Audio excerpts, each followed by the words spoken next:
사도행전 27장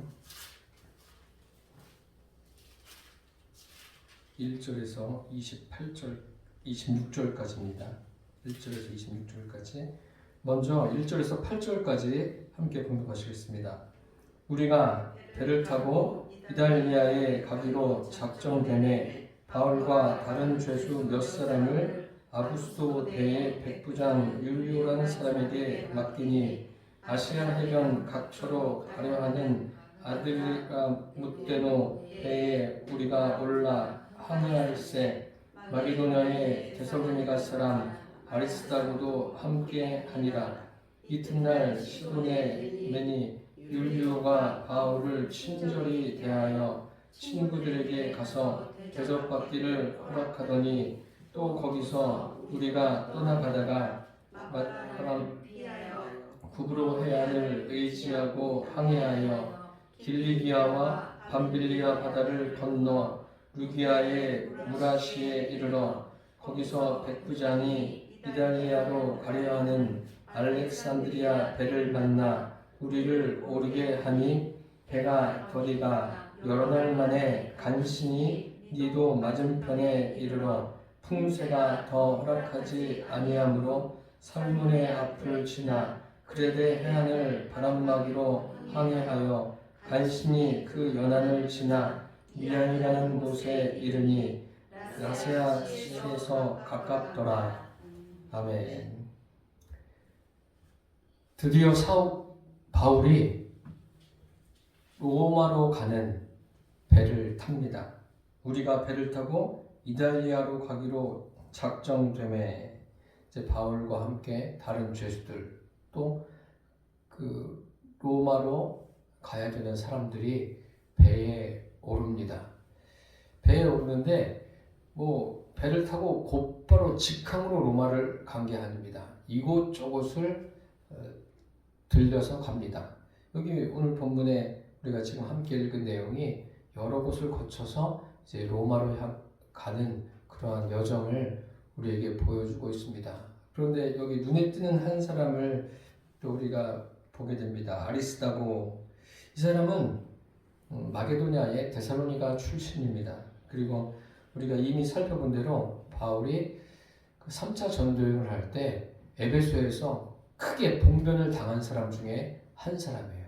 그 사람이 이 배에 있다는 것은 무엇을 의미합니까? 바울의 동역자임을 의미합니다. 바울이 혼자 죄수로 가는 게 아니라 그곳에 동역자들도 함께 갑니다. 그리고 가장 가까이에서 바울과 동역했던 이 사도행전을 기록한 누가도 그 배에 승선해서 함께 가지요. 이렇게 하나님은 바울에게 혼자 가게 하지 않고 동역자들도 준비시켜 주시는 그런 분이십니다. 바울이 직접 그냥 로마로 가면 좋을 텐데 하나님께서 여러 곳을 거치는 거예요. 배도 또 갈아타고 그러지 않습니까? 직접 가지 않고 그러한 일을 어쨌든 거치면서 로마로 가는 그 과정에 있습니다. 하나님께서 바울에게 지난 시간까지 살펴본 대로 바울이 계속 재판을 받지 않습니까? 판결을 못 내렸어요. 못 내리고 결국은 가이사 앞에 서게 되는데 무죄임에도 불구하고 거기에서 해결하지 않고 바울이 로마를 향해서 가고 있는 겁니다. 이제 우리가 9절부터 살펴보면 어떠한 일이 펼쳐지냐면 가는 도중에 큰 풍랑을 만나죠. 풍랑을 만나면서 바울을 비롯한 그 배에 있는 모든 사람들이 굉장히 큰 고난을 겪습니다. 왜 하나님은 바울에게 이토록 많은 고난을 겪게 하실까요?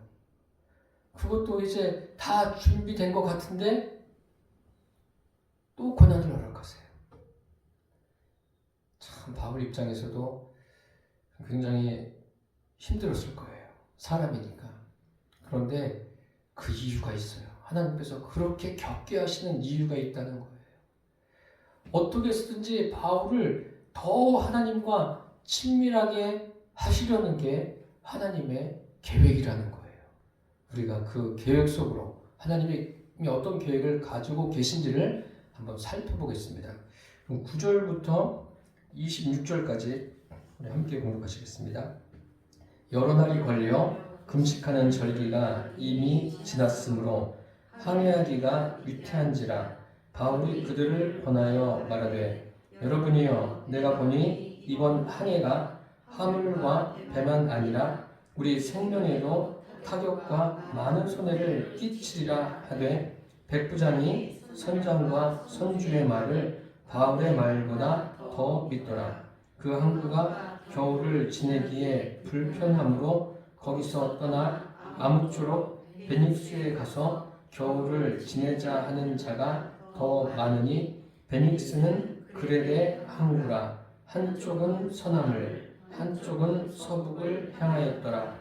남풍이 순하게 불매 그들이 뜻을 이룬 줄 알고 닻을 감아 그레데 해변을 끼고 항해하더니 얼마 안 되어 섬 가운데로부터 유라홀로라는 광풍이 크게 일어나니 배가 밀려 발음을 맞추어 갈 수 없어 가는 대로 두고 쫓겨가다가 가우다라는 작은 섬 아래로 지나 간신히 거루를 잡아 끌어올리고 줄을 가지고 선체를 둘러 감고 스리리스에 걸릴까 두려워하여 연장을 내리고 그냥 쫓겨가더니 우리가 풍랑으로 심히 애쓰다가 이튿날 사공들이 짐을 바다에 풀어버리고 사흘째 되는 날에 배의 기구를 그들의 손으로 내버리니라.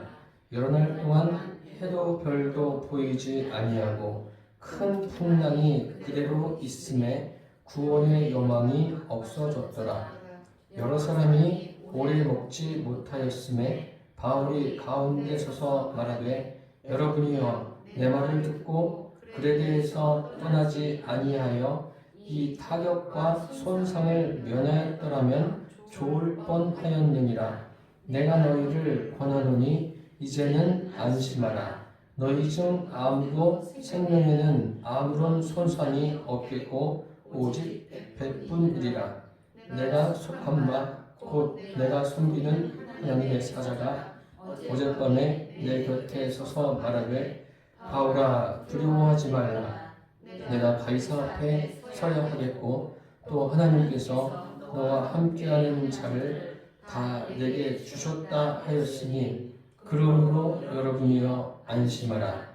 나는 내게 말씀하신 그대로 되리라고 하나님을 믿노라.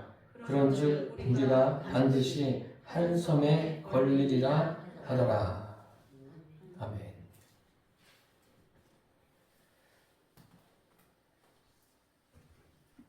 바울이 이제 배를 타고 로마를 향해서 갑니다.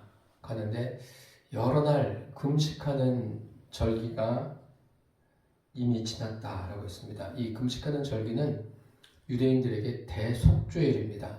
유대력으로 보면 7월 10일인데 현재 우리의 원력, 우리의 그 태양력으로 보면은 한 9월 20일 이쪽 저쪽 됩니다. 그 시기가 지나서 항해하기가 위태하다라고 했습니다. 항해하기가 위태하면 이제 그들은 어떤 그 선택을 해야 되지 않겠습니까? 항해하기가 위태하니까 뭐 더 항해를 할 것인지 말 것인지 그런 결정을 내려야 할 때가 된 거예요. 우리 인생은요, 특별히 예수 믿는 우리들은 주님을 섬기면서 분별력을 가지고 있어야 돼요. 분별력이 제대로 돼 있어야 삶의 많은 선택들을 할 때 제대로 된 선택을 할 수가 있습니다. 그 선택을 잘못하면은 굉장히 참 낭패를 만나게 되는 경우가 많습니다. 하나님은 우리가 분별하고 선택하고 그리고 또 자원해서 하나님과 화목하기를 원하십니다. 이것이 창조의 목적이에요. 그래서 하나님이 만드신 자연을 통해서 하나님을 알게 하시고 이렇게 또 교회를 세우시고 많은 성도들을 통해서 복음이 전해져서 복음을 듣게 하시는 거예요.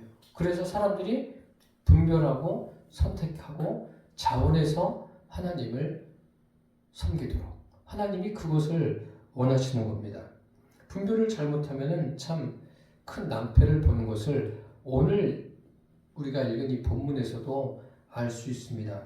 사도 바울이 지금 로마를 향해서 갑니다. 가는데 그 바울의 이송 책임을 백부장이 지고 가는 거죠. 이제 백부장도 어떤 선택을 해야 됩니다. 그런데 여기에서 백부장의 선택과 또 바울의 선택이 나누어지죠. 이것은 무엇을 의미하냐면 바울은 신분적인 선택을 합니다. 반대로 백부장은 인본적인 선택을 하죠.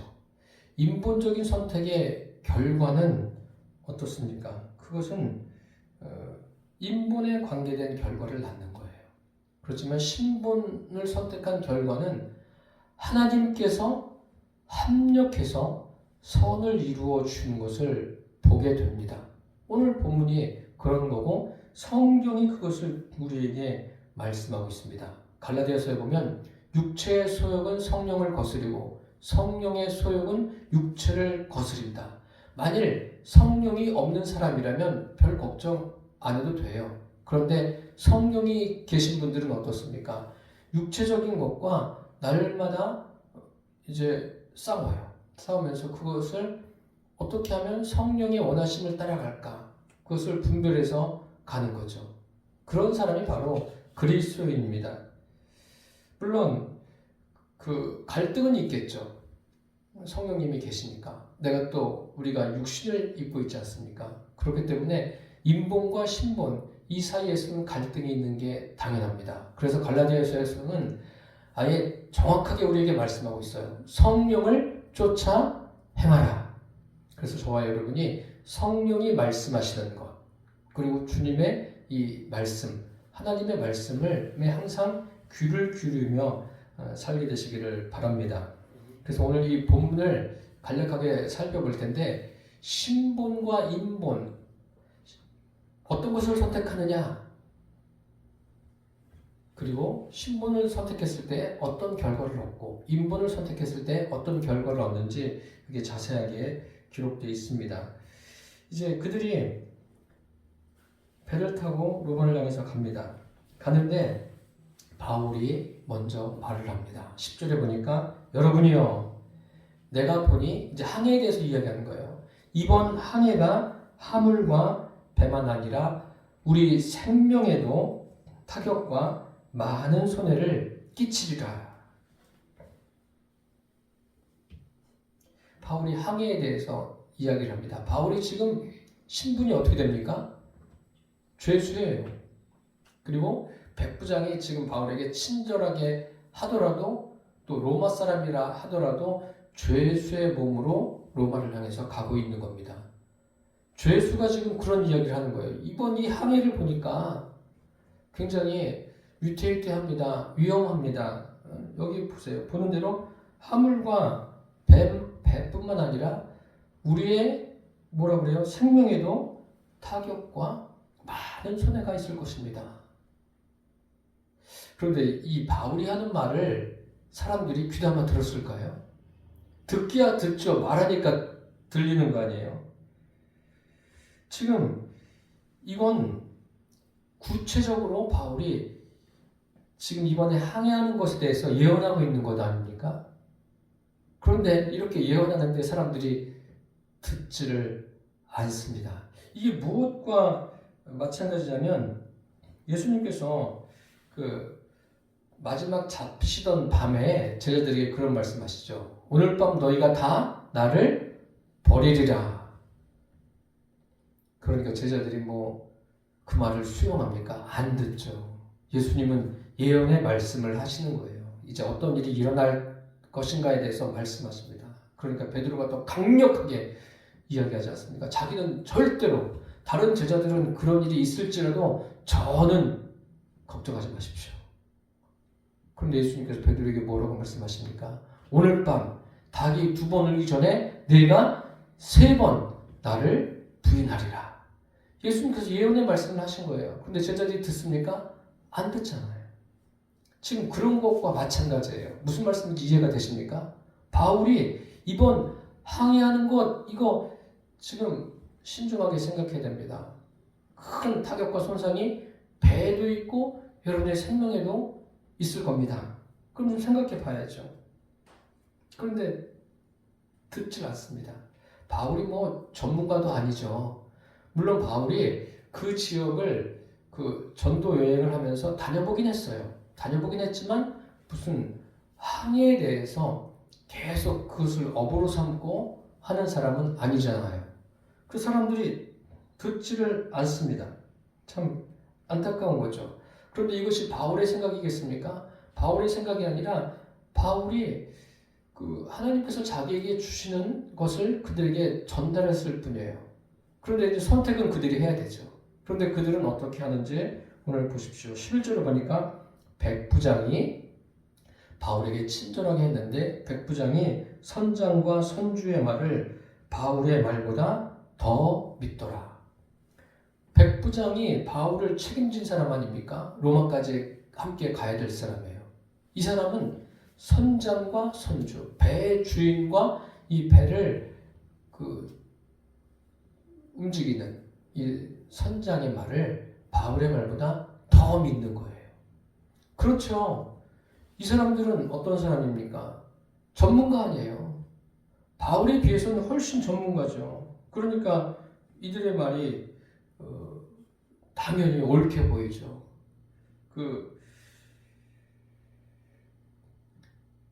여러분들은 어떠세요? 누구의 말이 더 신빙성이 있어 보입니까? 당연히 지금 선장과 선주의 말을 따르는 백부장이 옳게 보이는 것은 당연한 거예요. 이것은 이 사람 잘못됐네? 그렇게 말하기 전에 이게 인본주의로 할 수 있는 최선입니다. 무슨 말씀인지 이해가 되십니까? 백부장은 지금 바울의 말보다 이 사람들의 말을 수용했어요. 이 사람들의 말이 맞겠지. 수용합니다. 그러면서 12절을 보십시오. 이 항구는 미항을 가리킵니다. 겨울을 지내기에 불편함으로 거기서 떠나 아무쪼록 베닉스에 가서 겨울을 지내자 하는 자가 더 많으니 베닉스는 그레데 항구라. 한쪽은 소남을 한쪽은 서북을 향하였더라.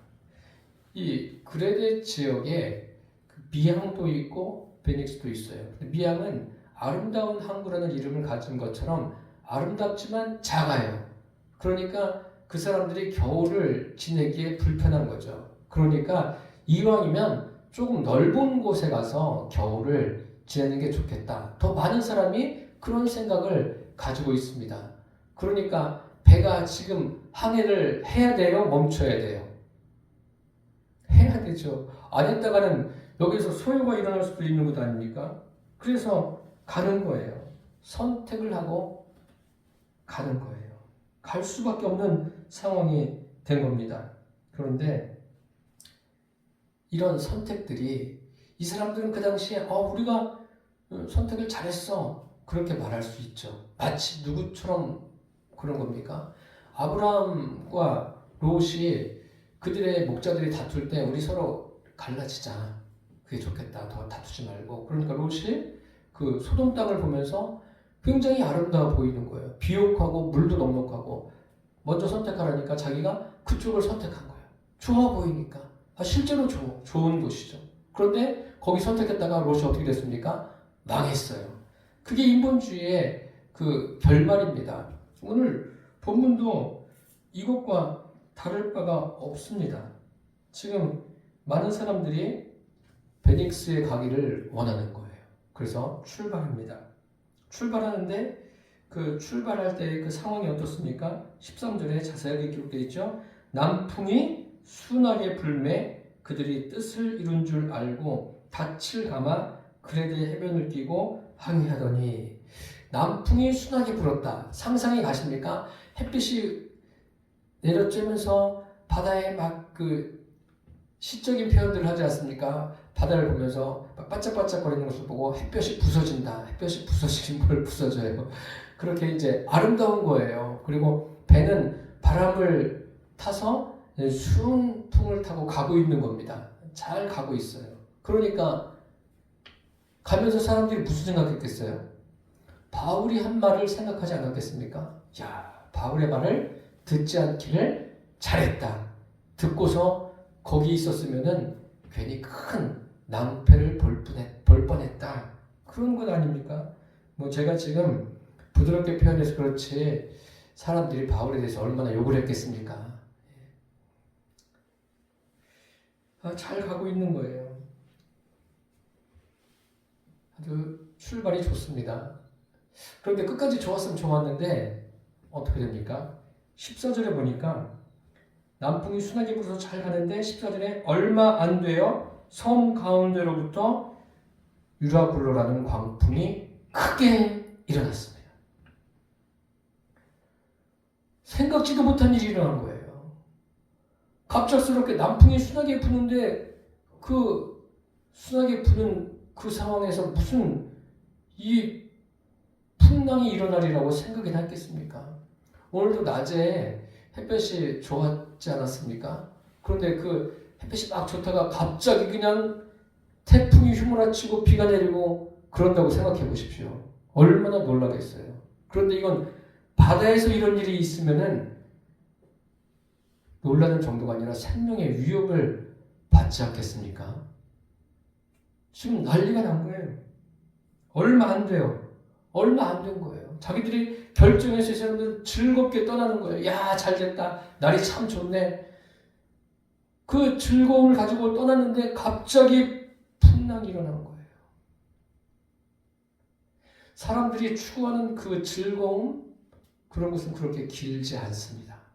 마치 여기 남풍이 순하게 부는 잠깐 경험하는 그런 것과 같은 거예요. 이렇게 풍랑이 불었어요.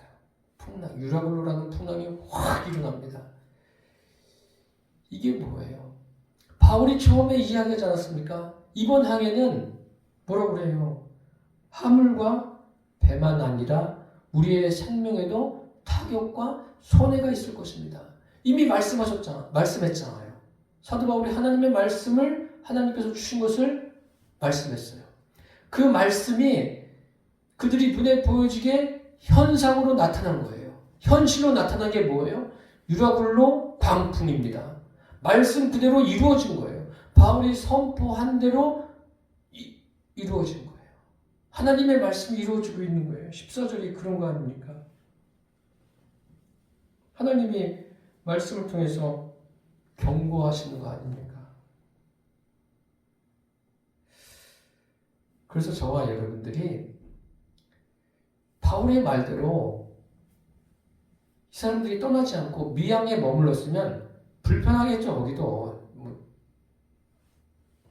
적은 지역이니까 좁은 그 지역에서 불편함은 있지만 그런대로 그 고난이 감내할 만 하겠죠. 그런데 지금 거기서 나와가지고 이 바다에서 겪는 고난은 어떠겠어요? 굉장히 비교할 수 없는 것 없이 큰 것 아닙니까? 이 사람들은 조금 더 편리한 것, 좀 달콤한 쪽으로 선택해서 가는데 더 큰 어려움을 겪고 있습니다. 그래서 저와 여러분이 우리가 어떤 고난을 당하더라도 그 고난을 피하려고 하지 마십시오. 피하려고 하지 마시고 그 고난을 통해서 하나님이 나에게 원하시는 게 무엇인가? 나에게 말씀하시는 것이 무엇인가? 그것에 귀를 기울이기를 바랍니다. 그것을 듣고 그 고난을 통해서 고난 속에서 역사하시는 하나님을 만난다면 오히려 여러분들이 믿음이 더 성숙한 대로 나아가는 그런 유익을 얻게 될 줄 믿습니다. 15절에서 17절에 보면 배가 이제 풍랑을 만났어요. 풍랑을 만나서 어떤 상황인지 보십시오. 배가 밀려 바람을 맞추어 갈 수 없어. 처음에는 남풍이 순하게 불어서 바람에 맞춰서 간 거예요.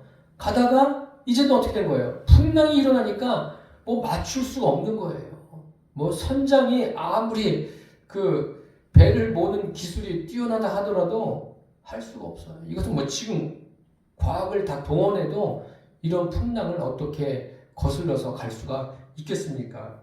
배가 밀려서 어떻게 돼요? 가는 대로 두고 쫓겨가다가 가는 대로 둔 거예요. 배야, 내 마음대로 가라는 거죠. 아무도 지금 배에 손을 댈 수가 없는 거예요. 그것뿐만이 아니에요. 그 가우다라는 작은 섬 아래로 지나 간신히 거루를 잡았다고 했어요. 그래서 끌어올리고 줄을 가지고 선체를 둘러 감는 거예요. 어떻게 해서든지 이 위기를 모면하려고 애쓰는 모습이 보이지 않습니까? 그런데 모래톱, 그 바다에도 그 모래가 이렇게 쌓여 있는 곳이 있지 않습니까? 거기에 걸릴까봐 사람들이 다 두려워하는 거예요. 그 두려워하다가 어떻게 해요? 그냥 쫓겨가는 거예요. 자기들이 그 순하게 부는 그 바람에 맞추어서 가는 게 아니라 이제는 쫓겨가는 거예요. 15절과 17절을 보세요. 그 가는 대로 두고 쫓겨가다가 또 그냥 쫓겨가더니 자기들이 계획한 것 다 이제 안 되는 거예요. 그 계획도 되지 않습니다. 얼마나 그 답답하겠어요.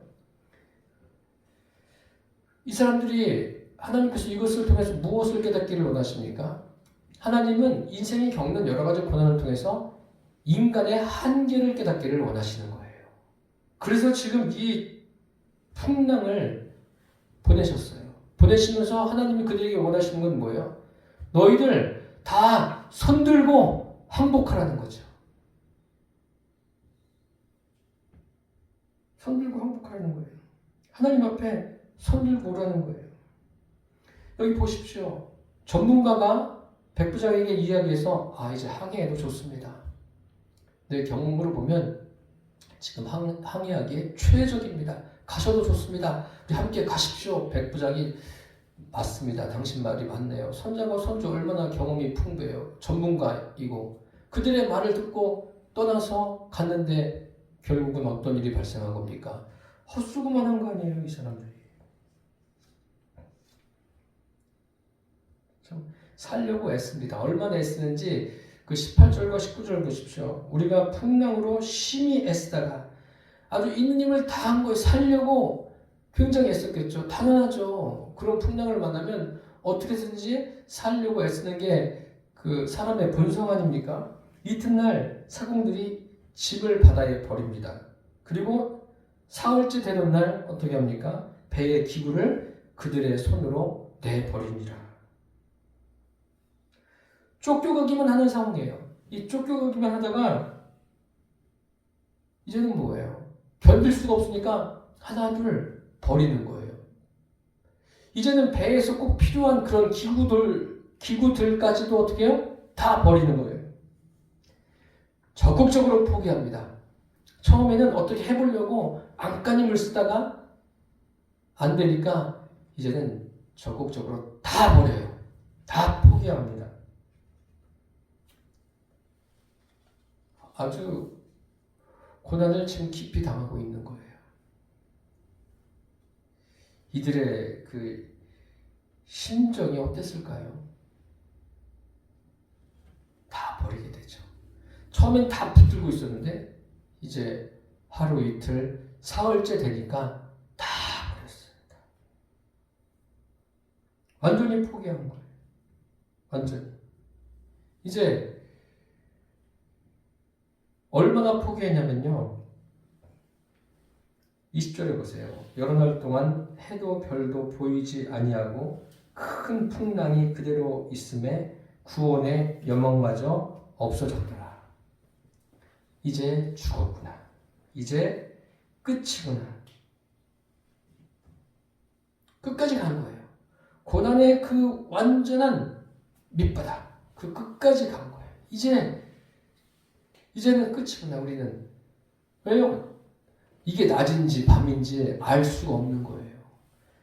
해도 여기 기록되어 있지 않습니까? 여러 날 동안 해도 별도 보이지 않았다고 그랬어요. 여러분 지금도 우리가 사는 이 도심에서 며칠 동안 해와 달과 별이 안 보이면 어떨까요? 일은 당연히 못하겠죠. 뭐 불 켜고 일해요? 그렇게 되지도 않는 거예요. 해하고 별이 없으면 아무것도 할 수 없는 거예요. 구원의 여망이 다 없어진 거예요. 하나님께서 이런 과정을 통해서 원하시는 것이 무엇일까요? 너희들 포기하라는 거예요. 너희 자신을 부인하라는 거예요. 여기에는 누가 있습니까? 바울이에요. 바울 한 사람도 얼마나 믿음이 참 훌륭해요. 우리가 볼 때. 그런데 지금 로마로 가는 그 과정 속에서도 하나님이 바울을 단련하시는 거예요. 참 바울도 왜 두렵지 않겠어요? 두려운 마음이 있죠. 바울에게도. 두렵지만 또 하나님의 단련하심 속에 바울이 있는 거예요.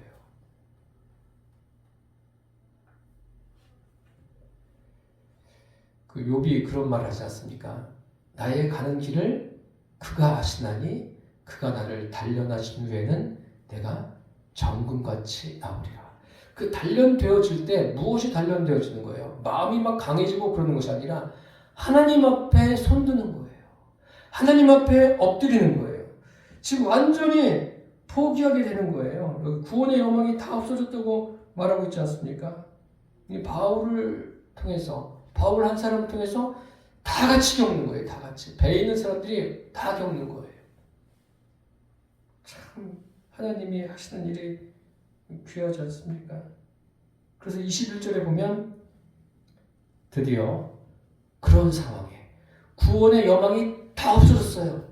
이제 누구 하나 뭐 백부장도 선장도 선주도 어떤 권면의 말을 해줄 수도 없어요.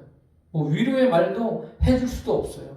다 지금 뭐 신음소리조차 나지 않는 거예요. 뭐 풍랑이 일어나는데 무슨 신음소리가 나겠어요. 그냥 다 널브러져 있는 거예요. 그때 바울이 이야기를 합니다. 21절에 보니까 여러 사람이 오래 먹지 못하였음에 바울이 가운데 서서 말하되 여러분이여 내 말을 듣고 그레데에서 떠나지 아니하여 이 타격과 손상을 면하였더라면 좋을 뻔하였느니라. 꼴 좋다 그러는 게 아니에요. 그러는 건 아니고 바울이 참 안타까운 거죠. 차라리 처음부터 내가 전하는 이 말을 들었으면 이렇게까지 안 되었을 텐데 그런 아쉬움을 바울이 표현하고 있는 거예요. 표현하면서 바울이 이제 그들에게 무엇을 하냐면 이 풍랑 가운데도 복음을 전해요. 복음을 전하는데 어떤 때는 이게 다 그 상황마다 달라요. 사람마다 다릅니다. 직접 하나님의 말씀을 전해야 될 상황이 있고 아니면 그 사람에게 같이 대화하면서 필요한 말을 전하는 그런 접촉점을 찾아야 될 때도 있습니다. 근데 지금은 보세요. 여기 배에 탄 사람들 모두가 다 공감대가 형성되어 있습니까? 없습니까? 다 똑같은 입장이에요. 뭐 여기에 돈 많은 사람, 공부를 많이 한 사람, 뭐 공부를 적게 한 사람, 뭐 가문이 훌륭한 사람, 그렇지 않은 사람 관계없어요. 이 배에 있는 모든 사람들이 지금 뭐예요? 똑같이 유라굴로라는 풍랑을 만난 거예요.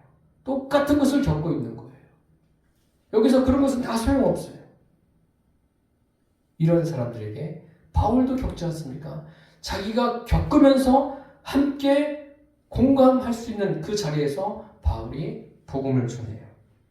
그러면서 22절부터 뭐라고 말합니까?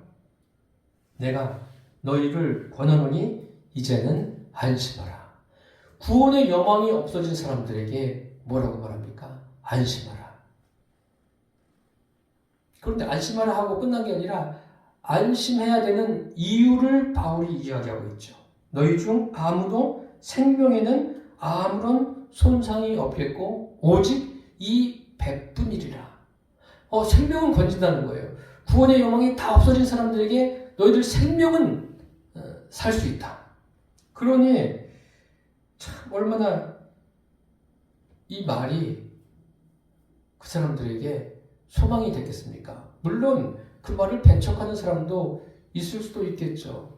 그런데 구원의 여망이 없어진 사람들에게 이 말은 아주 달콤한 그 꿀처럼 여름에 그 시원한 냉수처럼 들렸으리라고 봅니다.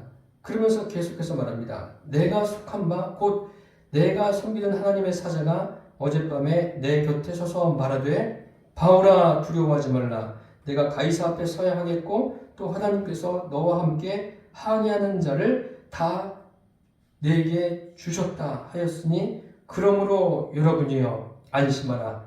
나는 내게 말씀하신 그대로 되리라고 하나님을 믿노라. 바울이 하나님의 말씀을 전합니다. 하나님이 말씀하셨다는 거예요. 바울아 두려워 말라. 내가 가이사 앞에 서야 하겠고, 가이사 앞에 선다는 건 뭐예요? 로마에 가야 가이사 앞에 서지 않습니까? 그럼 여기에서 배가 다 파손돼가지고 그냥 물속에서 다 죽으면 어떻게 돼요? 바울이 가이사 앞에 설 수 있습니까? 설 수 없죠. 그런데 가이사 앞에 선다는 것을 확실하게 이야기하고 있습니다. 이 말씀이 어디하고 연결되어집니까? 하나님께서 바울에게 사도행전 23장 11절에 뭐라고 말합니까? 바울아 담대하라. 내가 예루살렘에서 나를 증언한 것처럼 로마에서도 증언하여야 하리라. 그 말씀을 다시 한번 바울에게 말씀하신 거예요. 두려워하고 있는 바울에게 하나님께서 말씀을 보내서 힘과 능력을 공급해 주신 거예요. 하나님은 우리가 인생에서 여러 가지 어려운 일을 경험할 때 말씀을 보내십니다. 말씀을 보내셔서 위험한 지경에서 건지십니다. 무엇을? 그게 바로 말씀의 능력이에요. 말씀을 보내시는 거예요. 지금 구원의 여망이 다 사라진 이 사람들에게 하나님이 바울을 통해서 무엇을 보내셨다고요? 말씀을 보내신 거예요. 말씀을 보내셔서 구원의 소망을 불어넣으신 거예요. 하나님의 역사하심입니다. 이렇게 그 풍랑 가운데도 두려워하고 있는 바울에게 말씀을 보내신 거예요. 그러면서 바울도 이 풍랑 속에서 또다시 한번 자기가 무엇을 깨닫는 거예요? 주님 앞에 낮추는 거예요. 자기 자신을 부인하는 거예요. 그러면서 말씀이 그에게 임한 거예요. 말씀의 다스림을 받고 통치를 받고 있지 않습니까? 그러면서 바울도 못 먹었잖아요. 며칠 동안. 그런데 말할 기운도 없었을 텐데 그들에게 이야기하고 있는 거예요. 풍랑이 이 정도 되면 배멀미 안 한 사람이 없을 정도였을 거예요. 다 배멀미하고 정신이 그냥 왔다 갔다 하고 그랬을 거예요. 그런데 거기에서 바울이 담대하게 선포하지 않습니까? 나는 내게 말씀하신 그대로 되리라고 하나님을 믿노라. 하나님의 말씀을 믿는 사람들, 그 말씀대로 되리라고 믿는 그 사람들에게 말씀대로 되게 하십니다. 여러분, 하나님의 말씀을 그대로 믿고 그대로 된다는 믿음을 가지고 나아가십시오. 주님께서 그대로 되어짐을 보게 하십니다. 오늘 본문에서 그것을 우리가 확인하고 있지 않습니까? 하나님께서 우리 인생에게 고난을 주시는 것은 우리를 어렵게 하려고 고난을 주시는 게 아니에요. 고난을 통해서 나를 부인하고 하나님께 나오게 하시려는 이것이 하나님께서 인생에게 고난을 주시는 목적이에요. 바울이 선택한 이 신분적인 것, 결국은 어떤 결과를 얻습니까? 합력해서 선을 이루시는 하나님을 보게 됩니다. 또 이제 이 사도행전 계속 뒤를 이어서 살펴보면 하나님께서 이들을 다 구원해 주세요. 이러한 위경에서 구원해 주세요. 말씀 그대로 이루어 주십니다. 하나님은 그런 분이세요. 그런데 이 백부장이 선택한 인본적인 것은 뭐예요? 이미 산산조각이 나버리는 거예요. 인본적인 것의 최후는 멸망이에요. 여러분, 우리가 항상 신분적인 그 믿음 가지고 무엇을 선택하든지 하나님 말씀 위에 서서 선택해서 갈 수 있게 되기를 바랍니다. 하나님 말씀에 서서 선택한다는 것은 그 말씀에 내가 다스림을 받는 거예요. 오늘 바울이 그렇게 이야기하고 있지 않습니까? 하나님의 말씀에 다스림을 받고 가는 거예요. 바울도 끝까지 고난을 받는 거예요. 로마에 설 때까지 고난을 받지 않습니까? 우리 인생도 마찬가지입니다. 천국 가는 길에 고난이 없는 게 아니에요. 고난이 끝이 있는 게 아닙니다. 하나가 왔다 가면 끝난 것 같은데 또 여러 개 왔다 가면 끝난 것 같은데 그렇잖아요. 계속해서 고난이 있습니다. 그 고난이 올 때마다 여러분들이 바울이 로마로 가는 그 여정을 한번 생각하십시오. 하나님께서 바울을 세우시기 위해서 고난을 통해서 그에게 역사하셨구나. 바울만이 아니라 우리 인생 여정에도 하나님께서 이렇게 하신다는 것을 기억하십시오. 그래서 저와 여러분이 인생 여정 속에서 어떠한 고난을 겪더라도 주님께서 나에게 말씀을 보내셔서 위험한 지경에서 건지실 뿐만 아니라 말씀을 믿는 나에게 그 말씀 그대로 되게 하신다는 이 믿음을 끝까지 견지하며 살게 되시기를 축복합니다. 그래서 저와 여러분을 통해서 구원받는 수가 날마다 더해가는 은혜가 있기를 축복합니다. 기도하겠습니다. 살아계신 주님,